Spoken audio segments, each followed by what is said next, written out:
Hello বন্ধুরা, welcome to my channel Basanti tailor. সবাইকে স্বাগত।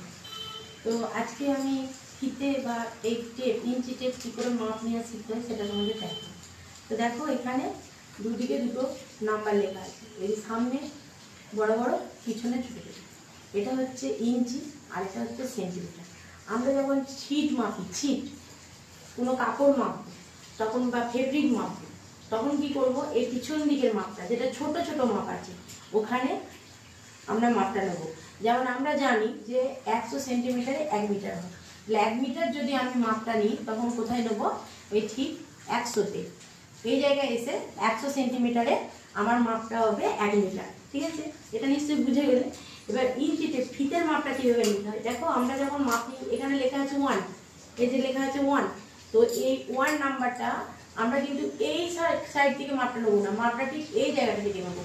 এইখান থেকে আমার 1 ইঞ্চি আসবে, 2 ইঞ্চি আসবে, 3 ইঞ্চি আসবে, এইভাবে এই যে 3 ইঞ্চি আসবে, এইভাবে মাপটা কিন্তু আমরা প্রত্যেক জায়গায় নেব।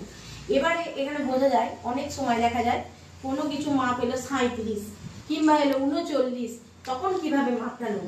তো 39 মাপটা দেখো, যেমন 38 মাপটা আমরা পেয়ে যাচ্ছি 9.5, তাহলে 1 ইঞ্চিটাকে আবার 4 ভাগে ভাগ করতে হবে। কারণ আমরা কাপড় যখন ভাঁজ করি 4 ভাগে ভাঁজ করি, তো 4 ভাগে ভাঁজ করার সময় ওই 1 ইঞ্চি মাপটাকে দুটো করে, মানে দুটো দাগ করে ভাগটাকে আমাদের করতে হবে। এখানে দেখো, এটা তো অতটা বোঝানো সম্ভব নয়, যখন মাপ নেবো তখন তোমাদের আমি আবার ভালো করে দেখিয়ে দেবো।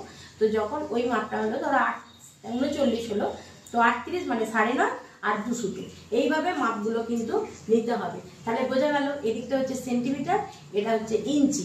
তো ইঞ্চির মাপ আমরা যখন কাটিং করি তখন নিই, আর যখন ফেব্রিক মাপবো বা কাপড় মাপবো তখন মাপ নেবো কোন দিকে, এই ছোট সেন্টিমিটারে।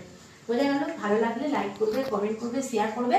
এবার দেখো, সব কিছু একটা তোমাদের বলি, যখন সেলাই আমরা শিখছি বা কোনো কিছু জীবনে অনেক কিছু আমরা শিখি, মেয়েরা চেষ্টা করছে, এখনকার দিনে মেয়েরা বেশি চেষ্টা করছে যে যাতে করে আমরা নিজের পায়ে একটু দাঁড়াতে পারি এবং সবাই তাতে সাপোর্টও করে। তো ভালো কথা। তা এর মধ্যে একটা কিছু আছে, কোনো কিছু হারাবে না কারো কাছে হারলে, মনে মনে এইটুকু মেনে নিতে পারলে পাবে